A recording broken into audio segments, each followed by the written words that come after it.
Hello friends, മലവിസർജനം കുറയുകയും മലവിസർജനം ബുദ്ധിമുട്ടാകുകയും ചെയ്യുമ്പോഴാണ് മലബന്ധം ഉണ്ടാകുന്നത്.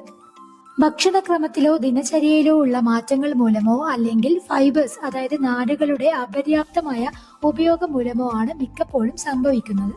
സിവിയർ പെയിൻ, മലത്തിൽ രക്തം അല്ലെങ്കിൽ 3 ആഴ്ചയിൽ കൂടുതൽ നീണ്ടു നിൽക്കുന്ന കോൺസ്റ്റിപ്പേഷൻ എന്നിവ അനുഭവപ്പെടുകയാണെങ്കിൽ ഒരു ഡോക്ടറെ സമീപിക്കുന്നത് അത്യാവശ്യമാണ്. ലാർജ് ഇൻഡസ്റ്റൈൻ അഥവാ വൻകുടൽ നിങ്ങളുടെ മലത്തിൽ നിന്നും വളരെയധികം വെള്ളം ആഗിരണം ചെയ്യുന്നതിനാലാണ് മലബന്ധം അഥവാ കോൺസ്റ്റിപ്പേഷൻ ഉണ്ടാകുന്നത്. ഇത് സ്റ്റൂൾസിനെ വരണ്ടതും കഠിനവുമാക്കുകയും ചെയ്യുന്നു. ജീവിതശൈലി ഘടകങ്ങൾ, മരുന്നുകൾ, മെഡിക്കൽ അവസ്ഥകൾ എന്നിവയുൾപ്പെടെ കോൺസ്റ്റിപ്പേഷന് നിരവധി കാരണങ്ങളുണ്ട്. ഇനി ജീവിതശൈലി കാരണങ്ങൾ എന്തൊക്കെയാണെന്ന് നോക്കാം. ആവശ്യത്തിന് നാരുകൾ അഥവാ ഫൈബേഴ്സ് അടങ്ങിയ ഫുഡ് കഴിക്കുന്നില്ല എങ്കിൽ മലബന്ധം ഉണ്ടാകും. ആവശ്യത്തിന് വെള്ളം കുടിക്കുന്നില്ല എങ്കിൽ നിർജ്ജലീകരണം അഥവാ ഡീഹൈഡ്രേഷൻ സംഭവിക്കുകയും കോൺസ്റ്റിപ്പേഷൻ അത് കാരണമാകുകയും ചെയ്യുന്നു. ആവശ്യത്തിന് എക്സസൈസ് ചെയ്യുന്നില്ല, യാത്ര ചെയ്യുക, ഭക്ഷണം ഓവറായിട്ട് കഴിക്കുക, അല്ലെങ്കിൽ വ്യത്യസ്ത സമയങ്ങളിൽ ഉറങ്ങാൻ പോകുക തുടങ്ങി പതിവ് ദിനചര്യയിൽ ഉണ്ടാവുന്ന മാറ്റങ്ങൾ, വലിയ അളവിൽ പാൽ അല്ലെങ്കിൽ ചീസ് എന്നിവ കഴിക്കുന്നത്, ഓവറായിട്ടുണ്ടാവുന്ന സ്ട്രെസ്, ചില മരുന്നുകൾ എന്നിവ മലബന്ധത്തിന് കാരണമാകുന്നു. ഇനി കോൺസ്റ്റിപ്പേഷന് കാരണമാകുന്ന മെഡിക്കൽ അഥവാ ആരോഗ്യ അവസ്ഥകൾ എന്തൊക്കെയാണെന്ന് നോക്കാം.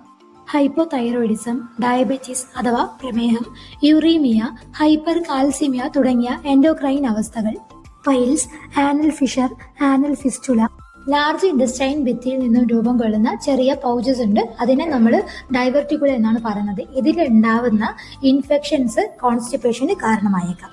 ബവൽസ് മൂവ് ചെയ്യാൻ വേണ്ടി ഒരുപാട് സ്ട്രെയിൻ കൊടുക്കുന്നത് കൊണ്ട് തന്നെ പെൽവിക് ഫ്ലോർ മസിൽസിന് ഇത് ഡാമേജ് ഉണ്ടാക്കിയേക്കാം. നട്ടെല്ലിന് ഉണ്ടാകുന്ന പരിക്ക്, മൾട്ടിപ്പിൾ സ്ക്ലീറോസിസ്, പാർക്കിൻസൺ രോഗം, പക്ഷാഘാതം എന്നിവയുൾപ്പെടെയുള്ള നാഡീവ്യവസ്ഥയിലുള്ള തകരാറുകൾ, പ്രഗ്നൻസി എന്നിവ കോൺസ്റ്റിപ്പേഷന് കാരണമാകുന്നു. Colorectal cancer, irritable bowel syndrome അഥവാ IBS, ഔട്ട്ലെറ്റ് ഡിസ്ഫങ്ഷൻ, മലബന്ധം, കുടലിലുണ്ടാവുന്ന തടസ്സങ്ങൾ, അമിലോയിഡോസിസ്, ലൂപ്പസ്, ക്ലിയറോഡാമ, ഫിസ്റ്റുല എന്നിവയും കാരണമാകുന്നു. 65 വയസ്സിന് മുകളിലുള്ളവർക്കും പലപ്പോഴും കോൺസ്റ്റിപ്പേഷൻ കണ്ടുവരാറുണ്ട്. മെറ്റബോളിസം മന്ദഗതിയിലായതും ദഹനനാളത്തിലെ പേശികളുടെ സങ്കോച ശക്തി കുറവായതിനാലുമാണ് ഇങ്ങനെ സംഭവിക്കുന്നത്. കോൺസ്റ്റിപ്പേഷന് കാരണമായേക്കാവുന്ന പ്രശ്നങ്ങൾ തിരിച്ചറിയാൻ stool test, blood test, CT scan, magnetic resonance imaging അഥവാ MRI സ്കാൻ, കൊളോണോസ്കോപ്പി എന്നിവ യൂസ് ചെയ്യാവുന്നതാണ്. ചെറിയ രീതിയിലുള്ള കോൺസ്റ്റിപ്പേഷൻ വീട്ടിൽ തന്നെ കൈകാര്യം ചെയ്യാൻ കഴിയും. സംസ്കരിച്ച മാംസം, വറുത്ത ഭക്ഷണങ്ങൾ, വൈറ്റ് ബ്രെഡ്, പാസ്ത, ഉരുളക്കിഴങ്ങ് തുടങ്ങിയ സംസ്കരിച്ച കാർബോഹൈഡ്രേറ്റുകൾ എന്നിവ ഒഴിവാക്കുക. കോഴിയിറച്ചി പോലുള്ള മാംസവും കൊഴുപ്പ് കുറഞ്ഞ പാലുൽപ്പന്നങ്ങളും കഴിക്കാവുന്നതാണ്. ഭക്ഷണത്തിൽ പഴങ്ങൾ, പച്ചക്കറികൾ, ധാന്യങ്ങൾ, മറ്റു ഉയർന്ന ഫൈബർ അടങ്ങിയിട്ടുള്ള ഭക്ഷണങ്ങൾ എന്നിവ ചേർക്കുക. എന്നാൽ മാംസം, മുട്ട, ചീസ് മുതലായ കൊഴുപ്പ് കൂടിയ ഭക്ഷണങ്ങൾ കുറയ്ക്കുകയും ചെയ്യണം.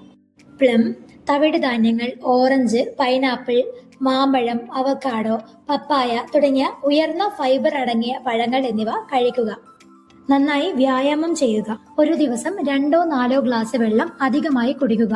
കഫീൻ അടങ്ങിയ പാനീയങ്ങളും മദ്യവും ഒഴിവാക്കുക, കാരണം അവ ഡീഹൈഡ്രേഷന് കാരണമാകും. കൂടാതെ ജ്യൂസുകളും ഉയർന്ന മധുരമുള്ള പാനീയങ്ങളും ഒഴിവാക്കുക.